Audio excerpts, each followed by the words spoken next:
This is Dealing with Conflict, the ultimate guide on conflict management. Learn the proven strategies and best ways to manage and resolve conflicts. Written by Alex Robb. Read by Courage. Chapter 1. Understanding Conflict Management. Conflict management is having the ability to recognize and deal with disputes in a rational and balanced way. This applies to conflicts that crop up in businesses as well as those in your personal life. When dealing with a conflict, it is vital that you face this in a calm manner. Allowing the situation to turn you into a hot-headed person will not get the matter resolved. One important aspect is to acknowledge that not all conflicts have to become an angry dispute. In fact, the opposite is necessary, an unruffled disposition. While many people and business owners see disputes as meaning that there is trouble in your life or company, this is not so. Conflicts can actually be a healthy thing. It shows that people care enough that they are willing to discuss and dispute things when necessary. When you think about it, people have to work together and everyone has different opinions. So conflicts are only a natural part of the process. At work, you have to share desks, resources, and common goals, as well as having to work together with a good attitude. All of these things can be sources of conflict. While at first, you may try everything in your power to avoid a conflict, this really is just putting off the inevitable.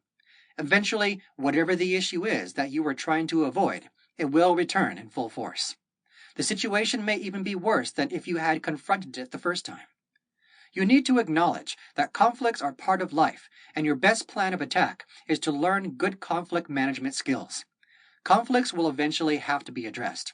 Most often this is done by a face-to-face meeting. If you are dealing with a conflict at work, your manager or supervisor needs to be aware of this issue. Usually the person in charge will take responsibility for resolving the conflict.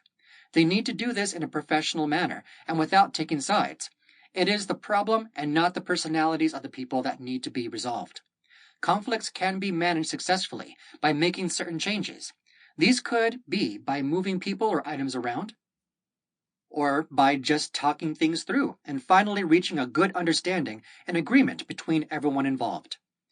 Quite often, conflicts can be avoided by improving communications between coworkers and in your own personal relationships.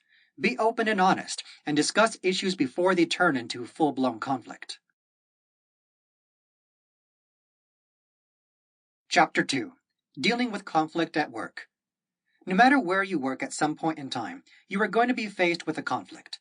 It may be your own conflict, or you may be called upon to help resolve a conflict. The biggest issue you may face is to actually recognize that what you are experiencing is a conflict. Most managers are trained to recognize when conflicts are building, and they step in to diffuse them. While most people do connect a conflict with being a negative experience, this is not always true. Some conflicts can result in positive experiences and improved working conditions. Just because you may clash with someone at work, this doesn't mean that you have to be rude to them. Nobody can get along with everybody. Personalities will clash. Who doesn't have different ideals, values, and morals?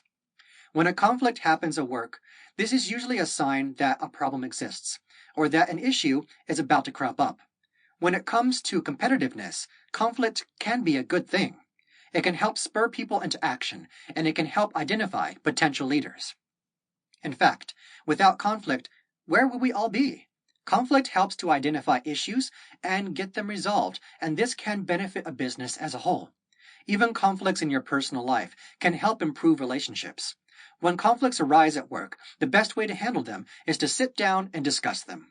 This may be done on an individual basis, or in a group setting with a mediator present. Sometimes these meetings can last for hours, or spill over into several days. The outcome is often viewed as positive growth for the company. When those involved are allowed to express their views, opinions, and their ideas, new and improved processes can be developed. While many conflicts are seen as healthy, there are those that stem from different problems. Poor communication amongst a company, including employees and management, can cause huge issues. These can even escalate into strikes or invoke violent behavior. This is the type of conflict that everyone wants to avoid. Communication skills are so important when it comes to dealing with conflicts. Bad communication is often the root cause of conflicts that could otherwise be avoided. When a company is managed well, an employee Sample complete.